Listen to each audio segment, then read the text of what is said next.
Magandang gabi po, Luzon, Visayas at Mindanao. Pinaulanan ng bala ang isang barangay hall sa Arayat sa Pampanga na ikinasawi ng mismong kapitan doon. Politika ang isa sa mga tinitignang motibo ng pulisya sa krimen dahil plano umanong tumakbo ng biktima bilang vice-alkalde sa darating na eleksyon. Labis ang pagluluksa ng kanyang mga mahal sa buhay, maging ng kanyang mga nasasakupan. At nakatutok si June Veneracion. Pasado alas 8 kagabi nang makuna ng CCTV ang paghinto ng sasakyang ito sa tapat ng barangay hall ng Lakyus sa Arayat, Pampanga. Unang bumaba ang sakay sa likod na nagpaulan ng bala ng baril. May inaasinta pa ang gunman sa may pintuan ng barangay hall. Sunod na bumaba ang kanyang kasamahan na nagpaputok sa ere. Lumakad pa ang gunman habang napakaripas ng takbo ang mga residenteng nasa labas. Ang pamamaril na yan, ikinasawi ng kapitan ng barangay Lakyus na si Mel Lumbang. Dahil barangay captain si kapitan, so yung motive nito is malamang kasama talaga yung politika dito. Plano niya based sa mga tao doon at parang tatakbo ng vice mayor sa darating na halalan. Nakaupo daw sa silya na ito si Kapitan Mel Lumbang ng pagbabarili ng gunman.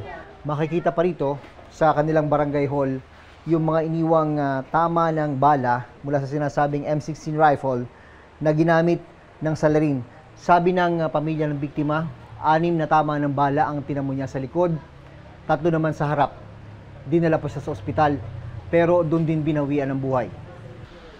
Sabi ng pamilya ng biktima, may napansin ang kanilang mga kalugar na may mga hindi pamilyar na mukha at sasakyan ang kanilang nakitang dumadaan sa barangay bago ang pamamaril. Dito po, parang ang politika talagang mabigat po tuwing sasapit po ang election period. Ganyan po ang nangyayari dito sa bayan po namin. Hindi lang ako, anak, tsaka mami ko na nagdadalamhati ngayon, kundi buong barangay. Hanggang ngayong hapon ay may ilang basyo pa ng bala ng M16 rifle ang nakuha sa paligid ng barangay hall. Nagluluksa ang mga kabarangay ni Kapitan Lumbang. Nagtutok siya rito, nakailahan. May dugo dito. Iyakan nga yung mga tao kasi hindi nila iskat na yung kapitan gano'n ang gagawin. Bago siya napatay, sabi ng pamilya ng biktima, nakaligtas na sa 2 ambush noong 1999 at 2001 si Kapitan Lumbang. Bumuo na ng Special Investigation Task Group para tutukan ang kaso.